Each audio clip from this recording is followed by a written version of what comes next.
que reforzarla de manera práctica con sus docentes, porque teoría de balance sí hay pautas, pero la mejor manera de poder aprender es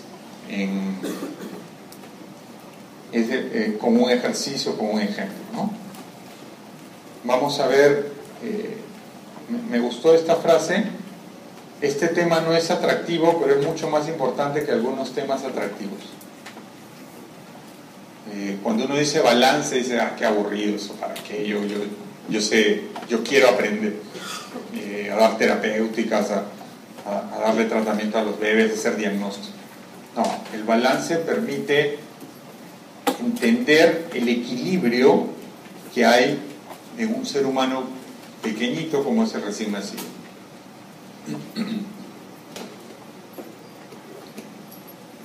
Otra frase importante es esta, ¿no? El exceso de agua es nocivo para la salud neonatal. Llévense este concepto: el recién nacido tiene mucha agua. 78% del peso corporal es agua y 50% de esta agua es extracelular. Miren, casi 80% del peso de un recién nacido es agua, y si es prematuro eso puede ser más. Acá está, 90% a las 28 semanas es agua y mucho más extracelular. Por eso es que el recién nacido, después que nace, baja de peso, porque tiene que eliminar este exceso de líquido.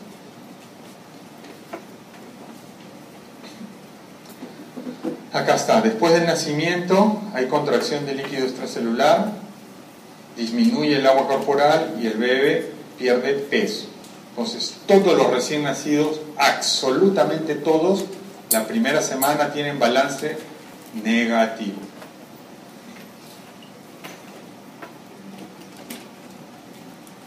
El líquido extracelular se elimina a través del riñón, hay una excreción de sodio, y básicamente en la primera semana. Este es otro dato importante: el filtrado glomerular está bajo, hay baja reabsorción tubular del sodio, glucosa y fosfato. Los mecanismos de concentración renal y la capacidad de conservar agua, hay capacidad para excretar el exceso de líquido. Estos mecanismos están todavía inmaduros en el prematuro, y eso genera que estos pacientes tengan más riesgo de desequilibrio hidroelectrolítico. Al 10º día ya hay contracción del extracelular, mínima necesidad de crecimiento en ese momento, y hay catabolismo. A ver, quiero que me escuchen esta parte para que entiendan. Cuando un paciente recién nacido se hospitaliza, tiene una enfermedad, digamos enfermedad membrana hialina, sepsis, o puede tener alguna afectación por inmadurez, significa que es un prematuro. Una de las maneras de saber cómo está el medio interno es a través del balance. Se supone que la mayoría de bebés con estos problemas uno le suministra una vía endovenosa. Le estoy suministrando líquidos, volumen. Los prematuros no comen todavía mucho, no toman leche por el riesgo de enterocolitis necrotizante. Entonces, básicamente utilizamos una vía endovenosa. ¿Ok? Pónganse ustedes de ejemplo. Ustedes en el día, nadie le pone una vía endovenosa, pero ustedes durante el día comen, toman líquido, algunos más, algunos menos. Su organismo solo, ante esos ingresos de líquidos o de alimentos, su organismo, ¿qué cosa hace? Excreta. Sudor, orine, deposiciones. Ustedes no lo programan, ¿no es cierto? Eso se da. Pero si ustedes van a una fiesta y de repente toman mucho líquido, no sé, toman cerveza, lo que sea, hay una gran ingesta de volumen, mayor al habitual. ¿Qué cosa hace su organismo? Lo regula. ¿Cómo lo regula? Orinando más, no sé. Entonces, ese equilibrio del medio interno lo hace su organismo, de todos nosotros, hoy solo. ¿Ok? Ese prematuro está hospitalizado. A ese prematuro yo le estoy indicando una vía endovenosa. Él no me pidió. Ustedes sí toman agua si tienen sed, comen si les da hambre, pero a ese prematuro le estoy adicionando yo una vía. Ustedes regulan orinando, haciendo deposiciones, hasta vomitando, porque sus mecanismos funcionan. En ese prematuro no. Vimos el filtrado glomerular, el sodio, es diferente. Entonces, si yo soy agresivo con los ingresos, sus egresos van a verse comprometidos. Puede edematizarse, puede tener insuficiencia cardíaca por un mal manejo de los aportes. Entonces, el balance en neonatología me sirve para ver cómo estoy manejando eso. Pero no solamente eso, cómo está ese paciente en su medio interno. ¿Sí? Cómo está la renina, angiotensina, aldosterona, cómo están los osmorreceptores, cómo está el corazón, todo el equilibrio del medio interno, cómo está el sodio, lo regulo con un balance. Para eso sirve el balance. Muchos creen que es sumas y restas, ¿no? Ingresó 200 y perdió 100. Ya, tiene más 100. No, eso no. Yo necesito interpretar en función de lo que hago. Si el paciente orina poco, ¿cómo debe ser el volumen? Probablemente poco, ¿no? Porque el mecanismo compensatorio cuando hay poca ingesta es tratar de retener. Si ese paciente está orinando mucho, una opción es que le esté dando mucho líquido. ¿Y para qué me sirve eso? Para saber cómo está el bebé, pero para programar para el día siguiente la cantidad endovenosa. Porque necesitará aumentar, porque necesitará bajar. Entonces, el balance me permite hacer diagnósticos y me permite hacer terapéuticos. Entonces, quítense la idea que tienen muchas veces los internos, que el balance es sumar y restar. Sí, es también eso, pero es la interpretación de ello. Hay un tema que varía mucho en neo, que son las pérdidas insensibles. Las pérdidas insensibles, pues, todos tenemos pérdidas insensibles, pero nadie la programa, ¿no? Se da. Básicamente en el neonato es a través de la piel y la respiración. ¿Cuál es el problema con la piel del prematuro y del neonato? El prematuro es que es absolutamente delgado. Entonces se incrementan las pérdidas insensibles. Por eso el bebé está en una incubadora prematuro con humidificación, para evitar pérdidas también de líquidos.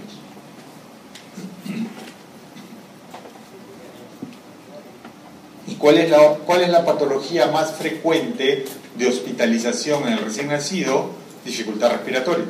Membrana hialina, taquina transitoria, neumonía, síndrome de aspiración meconial. Entonces, la respiración es otro mecanismo en el cual se incrementan las pérdidas insensibles. Y si incremento las pérdidas insensibles, voy a necesitar mayor aporte de líquidos. Acá está. La piel es menos madura, el área de la superficie cutánea es mayor, hay un flujo sanguíneo cutáneo mayor. Por eso recomendamos poner humedad en la incubadora, 60-80% la primera semana de vida. Pero si además el bebé tiene una lesión cutánea, ¿no?, o tiene hipertermia, van a incrementar aumento de pérdidas insensibles. Una lesión cutánea, por ejemplo, un paciente que tiene gastrosquisis, tiene abierto el abdomen, así nació, un defecto anatómico estructural, ese va a tener un incremento de pérdidas insensibles brutal. Hay que disminuir las corrientes de aire. Nosotros a veces le cubrimos con un papel tipo celofán para evitar las pérdidas insensibles. Doble pared, humidificación. Ok, comenzamos viendo los ingresos. ¿Cuánto de ingreso requiere un neonato? ¿No? Miento, Estos son los valores de las pérdidas insensibles. Perdón. ¿Cuánto de pérdidas insensibles tiene un neonato? Eso es absolutamente variable. Yo tendría que saber cuánto suda, qué frecuencia respiratoria tiene y cuánto elimina en general. Es muy difícil. Yo por eso ahí les puse, las pérdidas sensibles pueden ir desde 0 hasta 150. No lo sé. Se calcula que podría ser un promedio 40-50 cc por kilo por día. Es bastante. 40-50 cc por kilo por día es bastante. Pero eso más o menos se calcula que podría ser el promedio. Hay algunos libros que dicen 35, pero no hay un valor, porque para que haya un valor yo tendría que saber, repito, cuánto suda, cuánto respira y cuánto pierde allí. Y cada ser humano tendría un valor diferente, ¿no? Entonces, pérdidas insensibles, quedó claro. Frecuencia respiratoria, piel, es muy variable, pondremos 40-50 como un valor referencial. El cálculo, muchos están pensando, doctor, pero si no hay un valor, ¿cómo hago el balance? El cálculo de las pérdidas insensibles se hace en el balance por descarte, restando. Ya vamos a verlo. También se requiere agua para la formación de orina, ¿no? Acá dice más o menos 20 a 30 cc por kilo día y 70 a 80 cc por kilo día en la segunda o tercera semana de vida. Ese es un aproximado. Lo que quiero, esto es agua para la pérdida gastrointestinal y agua para crecimiento. Lo que quiero es que más o menos calcule. Si las pérdidas insensibles son 40 por kilo, para la orina 20, ya tenemos 60, para las pérdidas gastrointestinales 10, tenemos 70. Quiere decir que al inicio el bebé más o menos puede necesitar 70 por kilo, ¿correcto? Si a eso le sumamos el crecimiento posterior, ya estaríamos hablando de valores por encima de 100 por kilo por día. A ver, quiero que quede claro esto. Cuando un bebé nace, nosotros tenemos que ponerle un endovenoso. Y yo necesito saber cuánto de endovenoso le voy a poner. Por lo que les he dicho, más o menos cuando el bebé recién nace, se recomienda colocar 70 a 80 centímetros cúbicos por kilo por día, por lo que les dije. Vamos a poner un ejemplo. Si el bebé pesa 1 kilo, le pondré 70 centímetros de agua en todo el día.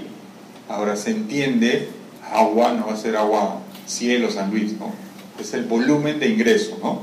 De estrogos o leche. A eso le llamamos nosotros agua o líquidos, ya para que entiendan, ¿sí? Entonces, si un bebé nace y pesa 2 kilos, con este cálculo más o menos ingresaré 70 por 2, 140 en 24 horas. Eso lo distribuyo en volúmenes de leche o lo distribuyo en una dextrosa. ¿Se acuerdan la fórmula de microgotas? ¿Qué es lo que usamos en neonatos? Es volumen entre el número de horas. ¿Correcto? Volvemos al ejemplo. Si el paciente pesaba 2 kilos y vamos a darle, porque es su primer día de vida, ojo, primer día de vida, no siempre es 70, el primer día de vida, le voy a dar 70 por kilo y pesa 2 kilos, necesita 140, ¿cierto? Pero yo además necesito calcularlo en microgotas. Entonces, hemos quedado volumen, que es 140, entre el número de horas. Lo voy a calcular en un día, en 24. ¿Cuánto sale eso? 140 entre 24, a ver.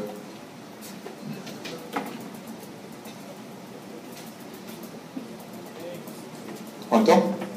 ¿6? Ok, 6. Entonces programaré 6 microgotas por minuto. Y eso es lo que yo le indicaré a la enfermera.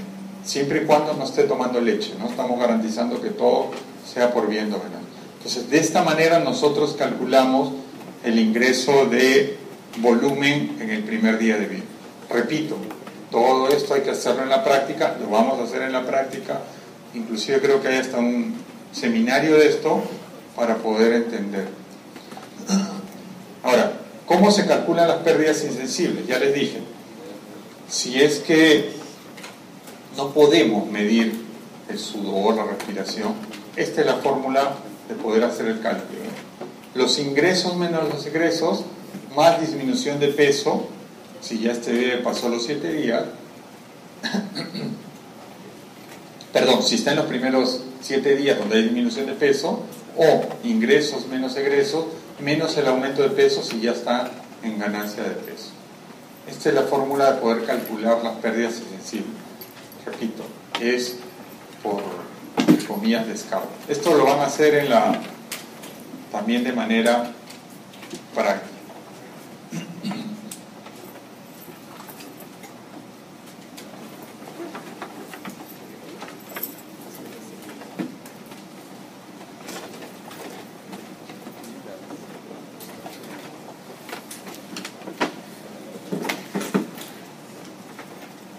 A ver, ¿cómo hacemos el cálculo de un balance? ¿Cuál es la mejor manera? Acá he visto tiza. A ver, ¿cómo es la mejor manera de hacer el cálculo de un balance? El dato más exacto para hacer un buen balance es el peso.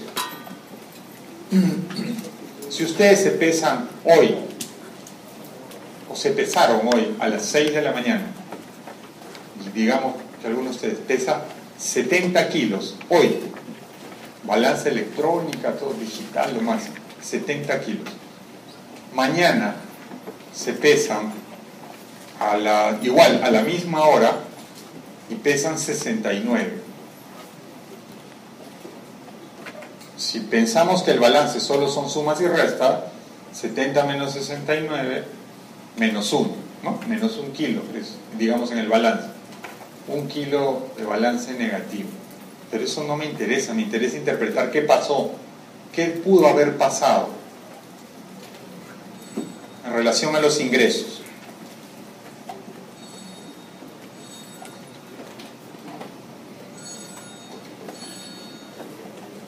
Efectivamente, los ingresos tienen que ser menores o los egresos fueron mayores, ¿no es cierto?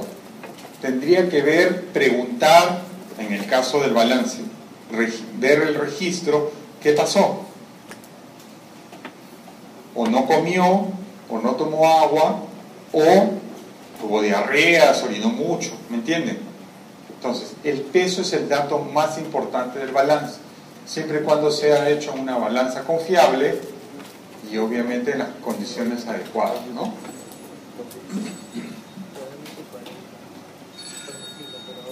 Aló.